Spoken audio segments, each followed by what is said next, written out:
అడవిలో ఉదయం వెలుగు విరజిమ్ముతున్నాయి.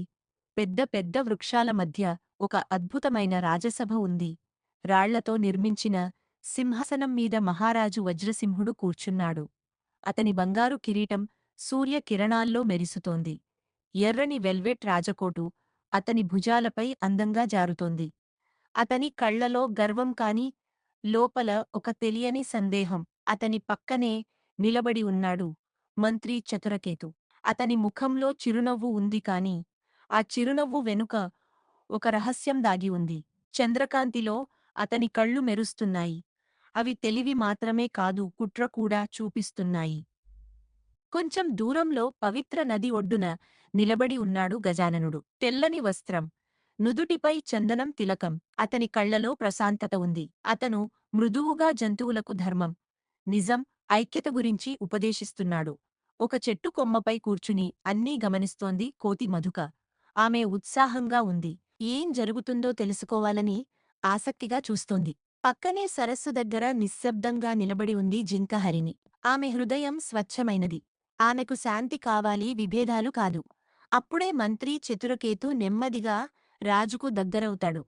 మహారాజా అని గుసగుసలాడుతాడు. గజాననుడు చాలా ప్రభావం పెంచుకుంటున్నారు. వజ్రసింహుడి కళ్లలో చిన్న అనుమానం మెరుస్తుంది. అనుమానం అడవిలో శాంతిని కదిలించే మొదటి గాలి వీచినట్లయింది. రాత్రి పడుతుంది. చంద్రుడు ఆకాశంలో నెమ్మదిగా పైకి వస్తాడు. చతురకేతు ఒంటరిగా చెట్టుకిన కూర్చుని ఆలోచిస్తున్నాడు. రాజు చెవిలో సందేహం వేస్తే చాలు అని అతను తనలో తాను అనుకుంటాడు. అదే సమయంలో గజాననుడు జంతువులకు చెబుతున్నాడు. నిజం ఎప్పటికీ వెలుగులోకి వస్తుంది. అబద్ధం నీడలా ఉంటుంది, కొంతకాలం మాత్రమే. ఈ మాటలు మధుక వింటుంది. ఆమెకి ఏదో తప్పు జరుగుతోందని అనిపిస్తుంది. మరుసటి రోజు రాజసభలో వాతావరణం గంభీరంగా ఉంటుంది.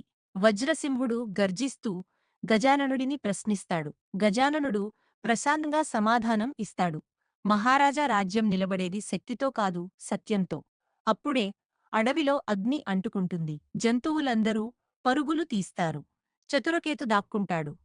కాని గజాననుడు ముందుకు వచ్చి తన తెలివితో నది నీటిని మళ్లించి అగ్ని ఆర్పిస్తాడు.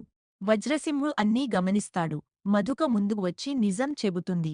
నక్క కుట్ర బయటపడుతుంది. చివరికి వజ్రసింహుడు అర్థం చేసుకుంటాడు. నిజమైన శక్తి జ్ఞానం. చతురకేతును రాజ్యం నుంచి పంపిస్తాడు. గజానుడికి గౌరవం ఇస్తాడు. అడవిలో మళ్లీ శాంతి నెలకొంటుంది. సూర్యాస్తమయం. పక్షులు ఎగురుతున్నాయి. జంతువులందరూ కలిసి నిలబడి ఉన్నారు. అలా ఆ అరణ్యంలో ఒక పాఠం నేర్చుకున్నారు. అహంకారం రాజ్యాన్ని కూల్చుతుంది. జ్ఞానం దాన్ని కాపాడుతుంది.